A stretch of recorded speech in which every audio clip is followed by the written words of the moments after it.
100 жыл мурун, 120 жыл мурун кыргызча басма сөз байма-бай чыгат. Экрандар кыргыз тилинде сүйлөп баштайт.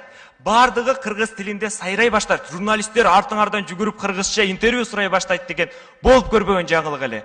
Бирок Тыныстанов аталарыбыз, Арабаев аталарыбыз баш болуп эркин тоону жараттыбы? Жаратты. Ал болду.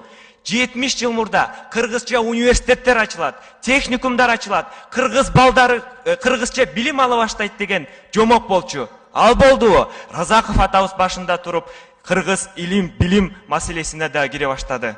50 жыл мурда кыргыздын мыкты драмалары, кыргыздын мыкты чыгармалары дүйнөлүк сахналарда, кыргыз сахналарында ойнолуп аткарылып баштайт деген сөз болду эле. Жок, ал таң калыштуу болмок. Кайда жөнөкөй калкыбыз кыргыз тилинде жазып сүйлөй албаса деген маселе болгон. Болду. Дүйнө жүзү кыргызча чыгармаларды окуй баштады. Окуй албаса которуп окуп баштады. Бул кыргыз кереметин жаратты. 40 жыл мурда, элестетиңиздер.